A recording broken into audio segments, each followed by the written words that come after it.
Jacob and Evie Frye were both assassins and twins, and as I'm guessing if you have any siblings, then you've had quite a few arguments in your life. And it was no different for the Frye twins, actually.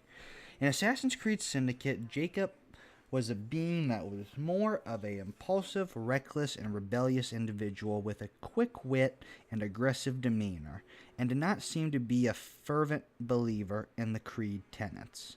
While Evie was more of a true tactician, very studious, and a firm believer in the teachings of the Brotherhood, and quite interested in the lore and history of the Assassins. These two were quite the opposites and seemed to butt heads quite often throughout their lives. And in Assassin's Creed Syndicate, we actually get to see one of their arguments about what their goals should be, with Evie saying, "You're late. Starrick is making his move. The Piece of Eden is somewhere inside Buckingham Palace." With Jacob responding, "Let him have it." To which Evie responded, "I've seen your handiwork across the city. Perhaps you should trust my judgment." To which Jacob responded, "I've been killing Starrick's henchmen. What have you been doing? Let's ask Henry, shall we?" With Evie responding, "I have been repairing your mistakes. Too much haste is too little speed." With Jacob responding angrily, "Don't you quote father at me." With Evie then replying, "That's Plato, and I am sorry this doesn't involve anything you can destroy. Father was right. He never approved of your methods." To which Jacob yelled, "Father is dead." It was at this time Henry Green interrupted the two, uniting them to stop Starrick.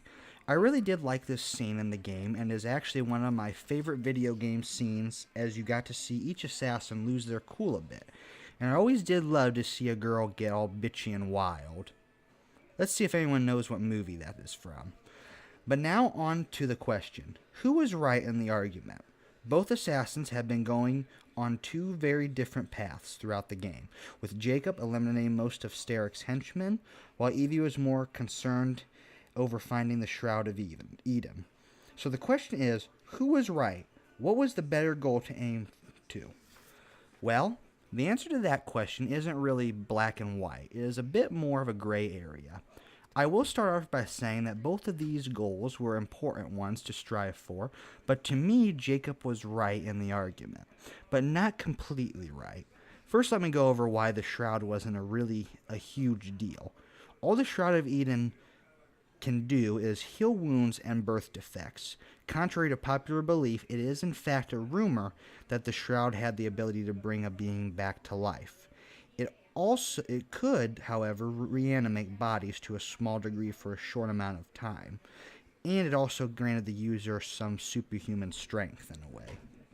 So while the Shroud was powerful, it was nowhere near the amount of power as one of the Apples of Eden. So while the Shroud would give an individual a sort of invincibility while the wearer wore it, all that had to be done was remove the Shroud and the former wearer would be vulnerable. So while it would be good to keep out of the Templar hands, it would not really be a game changer if a Templar wore it. As we saw in Syndicate, it is for this reason that I believe Jacob had a more admirable goal in killing Starrick's henchmen. However, at most of the time, Jacob acted too hastily and with little thought. When killing Starrick's henchmen, which in turn created more messes for Evie to clean up. So while I believe Jacob's goal was a smarter one, I believe he should have thought things out more and have taken a bit more time with the assassinations. But in all honesty, I do believe that the Frye twins could have been a bit more united in their goals, but as most of us know, siblings don't always quite see eye to eye. But they are always there for each other, hopefully, in life. If you guys like this video, hit that subscribe button. Like the video, hit the subscribe button, leave a comment. I'd love to hear your thoughts. And until next time, I will see you later.